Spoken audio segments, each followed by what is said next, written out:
Welcome everyone আমাদের আজকের ক্লাসে আমাদের আজকের ম্যাথমেটিক্যাল রিজনিং ক্লাসের টপিক হচ্ছে বাস্তব সংখ্যা, মৌলিক সংখ্যা, মূলদ ও অমূলদ সংখ্যা এবং গড়। তো এই রিলেটেড প্রবলেম আমাদের পরীক্ষায় এসে থাকে এবং এই অঙ্কগুলো কিন্তু খুব দ্রুত, খুব অল্প সময়ে করা সম্ভব এবং এতে পূর্ণ নাম্বার পাওয়া সম্ভব। এর জন্য আমাদের কিছু প্রবলেমস অনুশীলন করতে হবে। তাই আজকে আমরা বেশ অনেকগুলো প্রবলেম আপনাদের সাথে প্র্যাকটিস করব এবং আশা করি এই প্রবলেমগুলোর থেকে বা এই রকম প্রবলেমই আপনারা পরীক্ষাতে পাবেন। আর এই ধরনের প্রবলেমগুলো বিসিএস বা সরকারি চাকরিতে বেশ নিয়মিতই এসে থাকে। সো কাজেই চলেন আমরা শুরু করি আমাদের আজকের টপিক বাস্তব সংখ্যা, মৌলিক সংখ্যা, মূলদ ও অমূলদ সংখ্যা এবং গড়। তো আমাদের এই বিষয়গুলো বোঝা দরকার যে আসলে মৌলিক সংখ্যা বলতে কী বোঝায়, মূলদ ও অমূলদ সংখ্যা কী বোঝায়, গড় কী অথবা বাস্তব সংখ্যা কী। কিছু কিছু বিষয়ে আপনারা স্কুল বা কলেজে থাকতে হয়তো ধারণা পেয়ে এসেছেন, সেই জিনিসগুলো আমরা এখন জাস্ট আপনাদেরকে আরেকটু রিক্যাপ করে দেব। তো চলুন আমরা শুরু করি। তো প্রথমেই আমাদের মৌলিক সংখ্যা। তো মৌলিক সংখ্যা বিষয়টা বোঝানোর জন্য আমরা একটা নতুন শীট নেই। সো মৌলিক সংখ্যা বলতে কি বোঝায়? মৌলিক সংখ্যা সেই সংখ্যাগুলা যেই সংখ্যাগুলা কোনো কিছু দিয়ে ভাগ করলে এক ব্যতীত অন্য কোনো কিছু দিয়ে ভাগ করলে পূর্ণ ভাগশেষ পাওয়া, মানে ভাগশেষ শূন্য পাওয়া সম্ভব নয়। যেমন আপনি যদি 13 একটা সংখ্যা, এই 13 সংখ্যাটাকে আপনি 1 দিয়ে যদি ভাগ করেন তাহলে এখানে আপনি সংখ্যাটাকেই পাবেন 13। কিন্তু আপনি 13টাকে আপনি যদি 2 দিয়ে ভাগ করতে চান পাবেন 6.5। আপনি পূর্ণ ভাগফল পাবেন না, সেখানে ভাগশেষ থাকবে 1। আপনি যদি 3 দিয়ে ভাগ করেন তাও দেখবেন ভাগশেষ আছে 1। 2 দিয়ে ভাগ করলেন ভাগশেষ পাবেন 1, 3 দিয়ে ভাগ করলে ভাগশেষ পাবেন 1, 4 দিয়ে ভাগ করলেন তাও ভাগশেষ পাবেন হচ্ছে 1, 5 দিয়ে ভাগ করলে ভাগশেষ পাবেন 3, 6 দিয়ে ভাগ করলে ভাগশেষ পাবেন 1, 7 দিয়ে ভাগ করলে ভাগশেষ পাবেন 6, 8 দিয়ে ভাগ করলে ভাগশেষ পাবেন 5, 9 দিয়ে ভাগ করলে ভাগশেষ পাবেন 4, 10 দিয়ে করলে পাবেন 3, 11 দিয়ে করলে পাবেন 2, 12 দিয়ে করলে পাবেন 1, আর 13 দিয়ে করলে আবার ওই ঘুরে ফিরে একই কথা। তো কাজেই যেই সংখ্যা তাকে নিজেকে দিয়ে অথবা 1 এই দুইটা সংখ্যা দ্বারা অন্য কোনো কিছুতে ভাগ করলে ভাগশেষ শূন্য পাওয়া সম্ভব নয়। অর্থাৎ 1 ব্যতীত অন্য কোনো পূর্ণ সংখ্যা দ্বারা ভাগ করলে ভাগশেষ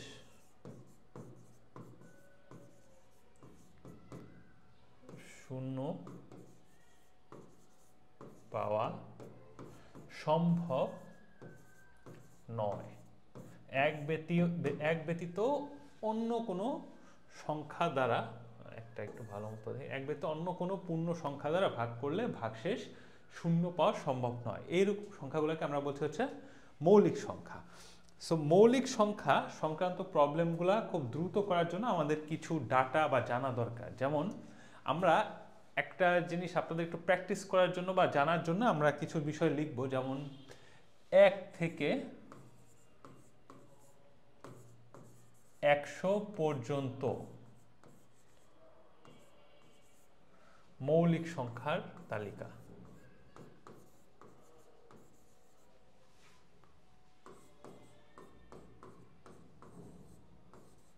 1 থেকে 100 পর্যন্ত মৌলিক সংখ্যা।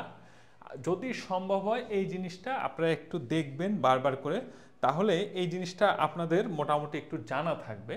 জানা থাকলে আপনাদের পরীক্ষায় প্রবলেমগুলো সলভ করতে খুব দ্রুত হবে। যেমন আমি যদি এটাকে হচ্ছে প্রথমে 1 থেকে 10, 11 থেকে 20, 21 থেকে 30, 31 থেকে 40, 41 থেকে 50, 51 থেকে 60, 61 থেকে 70, 71 থেকে 80, 81 থেকে 90 এবং 91 থেকে 100। আমরা দেখব এর ভিতরে কি কি মৌলিক সংখ্যা রয়েছে।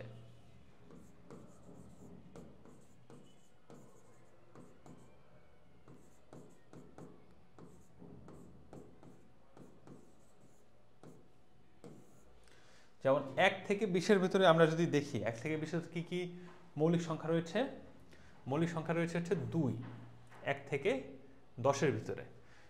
এখানে একটা জিনিস লক্ষ্য রাখবেন, 1 কিন্তু কোনো মৌলিক সংখ্যা নয়।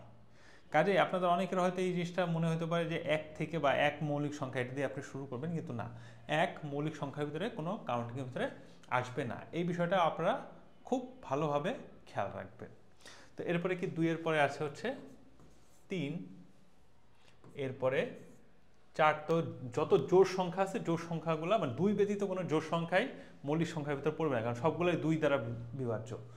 2, 3, 5, 7, 9।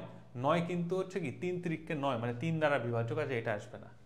তো 2, 3, 5, 6 এটা হচ্ছে 1 থেকে 10-এর ভিতরে। আবার 11 থেকে 20 আমি যদি এটা বলি, 11 থেকে 20-এর ভিতরে দেখেন 11 সংখ্যাটা কোনো কিছু দিয়েই ভাগ করা যায় না। 13 সংখ্যাটা আমরা ইতিমধ্যে দেখেছি, এটা কোনো কিছুতে ভাগ করা যায় না। 15 সংখ্যাটা কি 3 5 15 মানে 3 এবং 5 দিয়ে ভাগ করা যায়, কিন্তু 17 সংখ্যাটাকে কোনো কিছু দিয়ে ভাগ করা যায় না।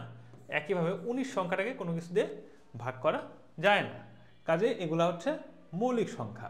আবার 21, 3 7 21, 21কে 3 এবং 7 দিয়ে ভাগ করা যায়, কিন্তু 23কে কোনো কিছু দিয়ে ভাগ করা যায় না। 25, 5 5 25, 5 দিয়ে ভাগ করা যায়।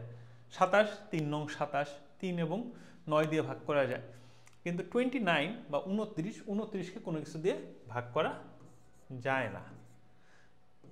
একইভাবে 31 থেকে 40-এর ভিতরে যদি দেখি, তাহলে 31 সংখ্যাটাকে কোনো কিছু দিয়ে ভাগ করা যায় না, কিন্তু 33কে 3 এবং 11 দিয়ে ভাগ করা যায়। 35কে 5 এবং 7 দিয়ে, 5 7 35, কাজে এই দুটো দিয়ে ভাগ করা যায়। আবার যদি বলি 37কে কোনো কিছু দিয়ে ভাগ করা যায় না, কাজেই 37 আর একটা মৌলিক সংখ্যা। কিন্তু আপনি দেখেন যে 39, 39 সে কি 13 এবং 3 দিয়ে ভাগ করা যায়। একইভাবে 41 থেকে 50-এর ভিতর দেখেন 41 সংখ্যাটাকে কোনো কিছু দিয়ে ভাগ করা যায় না। 43 সংখ্যাটাকেও আমরা কোনো কিছু দিয়ে ভাগ করতে পারি না। কিন্তু যদি বলি 45, 5 9-এ 45, তার মানে 45 মৌলিক সংখ্যা না।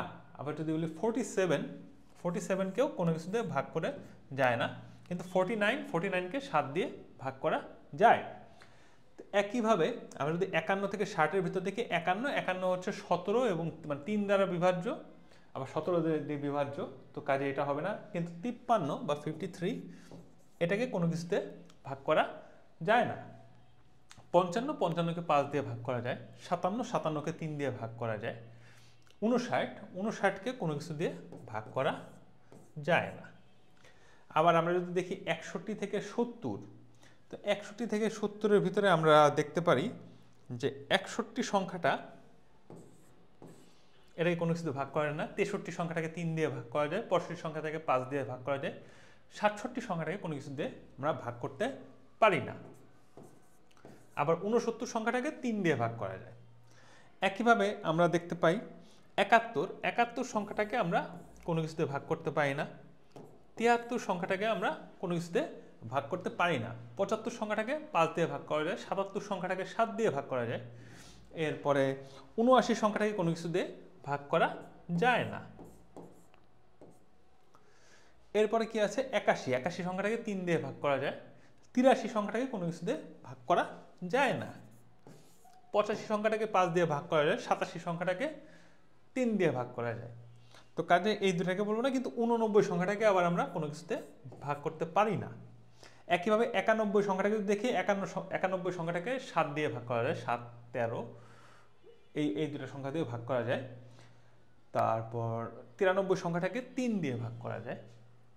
এরপর 95 সংখ্যাটাকে 5 দিয়ে ভাগ করা যায়, কিন্তু 97 সংখ্যাটাকে আমরা কোনো কিছুতে ভাগ করতে পারি না।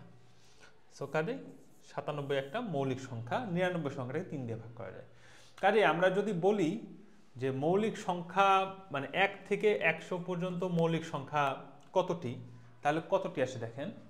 এইখানে আসে হচ্ছে 4টি, 1 থেকে 10-এর ভিতরে 4টি মৌলিক সংখ্যা, 11 থেকে 20-এর ভিতরে 4টি মৌলিক সংখ্যা, 21 থেকে 30-এর ভিতরে 2টি মৌলিক সংখ্যা, 31 থেকে 37-এর ভিতরে 2টি মৌলিক সংখ্যা, 41 থেকে 50-এর ভিতরে 3টি মৌলিক সংখ্যা, 51 থেকে 60-এর ভিতরে 2টি মৌলিক সংখ্যা, 61 থেকে 70-এর ভিতরে 2টি, 51 থেকে 60-এর ভিতরে 2টি, 100 থেকে 70-এর ভিতরে 2টি মৌলিক সংখ্যা, 71 থেকে 80 তার ভিতরে 3টি মৌলিক সংখ্যা, 81 থেকে 90 তার ভিতরে 2টি মৌলিক সংখ্যা এবং সর্বশেষ 91 থেকে 100 তার ভিতরে একটি মৌলিক সংখ্যা। তো আমরা যদি সবগুলোকে যোগ করি, যোগ করলে দেখেন 1 থেকে 100-এর ভিতরে আমি পাই 4, 4, 8, 9, 10, 11, 12, 15, 16, 17, 18, 19, 19 আর 3, 22, 23, 24, 25। তার মানে আমরা বলতে পারি 1 থেকে 100 এর ভিতরে মোট 25টা মৌলিক সংখ্যা রয়েছে। সো কাজে এই লিস্ট থেকে কিন্তু আমরা দেখতে পাই যে 1 থেকে 100-এর ভিতরে মোট 25টা মৌলিক সংখ্যা রয়েছে।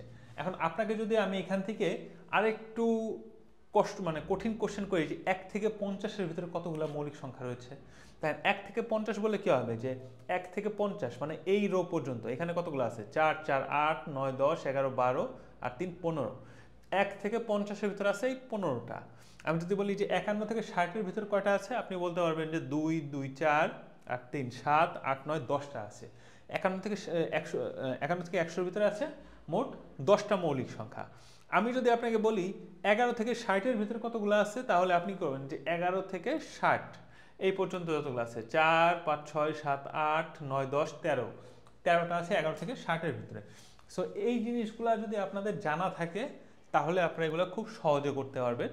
আর পরীক্ষার হলে যদি এটা জানা না থাকে তখন একটু চিন্তা ভাবনা করে বা একটু ক্যালকুলেশন করে পরীক্ষা হলে করতে হবে, তখন আপনার একটু সময়টা একটু বেশি লাগতে পারে। আমরা একটু কি অবস্থা।